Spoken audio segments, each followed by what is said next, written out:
प्यारे बच्चों, सुप्रभात। देखिए हम आज आपको पाठ 13 नर्मदा की आत्मकथा पढ़ाने जा रहे हैं। जैसे कि आपको इस पाठ के शीर्षक से ही समझ में आ रहा है कि नर्मदा की आत्मकथा, कि अपनी आत्मकथा नर्मदा अपने विषय में क्या कहती है। नर्मदा पुरानी नदी है और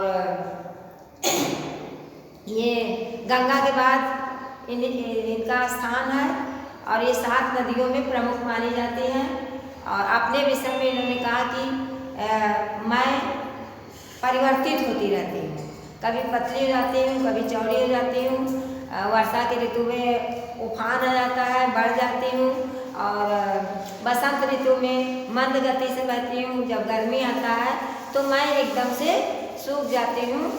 इस तरह से और हम अपने नर्मदा के विषय में ये कहानी है। इस पाठ को आप अच्छी तरह से पढ़ेंगे और समझेंगे विस्तृत रूप से।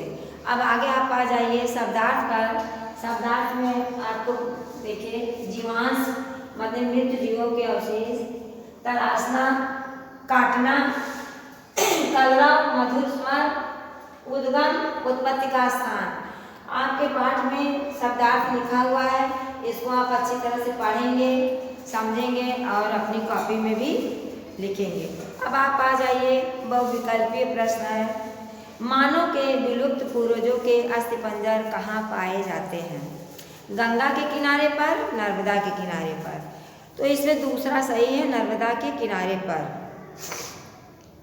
उम्र में कौन सी नदी बड़ी है? नर्मदा, गंगा। तो इसमें पहला सही है नर्मदा। नर्मदा का तटवर्ती प्रदेश होशंगाबाद, मोहनजोदड़ो। इसमें होशंगाबाद सही है।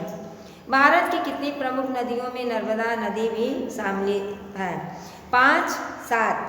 7 नदी में भारत की प्रमुख नदियों में नर्मदा नदी शामिल है, 7 सही है।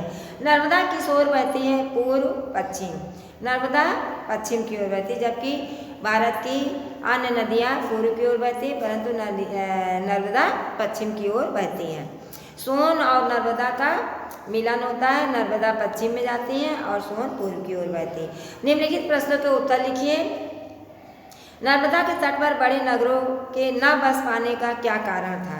नर्मदा के तट पर बड़े नगरों के न बस पाने का कारण दंडकारण्य जैसे घने जंगलों के वैदिक और वहाँ तक पहुँच ही नहीं पाए, जिससे यही कारण था।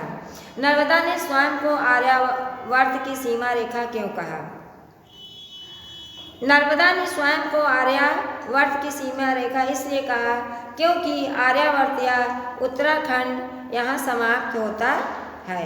नर्मदा नदी की परिक्रमा किस प्रकार की जाती है? नर्मदा नदी की परिक्रमा भिक्षा मांगते हुए नंगे पैर की जाती है। इसको पूरा करने में 3 वर्ष 3 महीने और 13 दिन लगते हैं और बहुत नियम के साथ इसे करना पड़ता है। नर्मदा नदी के तट पर कौन कौन सी जनजातियाँ निवास करती हैं? नर्मदा नदी के तट पर बैंगा, गोंड और आदि जनजातियाँ निवास करती हैं। नर्मदा ने स्वयं को अप्रत्याशित क्यों कहा है? नर्मदा ने स्वयं को अप्रत्याशित इसलिए कहा है क्योंकि वह सदा एक सी नहीं रहती, उसके रूप परिवर्तित होते रहते हैं। वर्षा में उफान जाना, बसंत में मंथर होना और गर्मी में सूख जाना, इसलिए वो अपने को अप्रत्याशित कहती है। अब आज इतना ही, उसके बाद कल आपको हम आगे कराते हैं।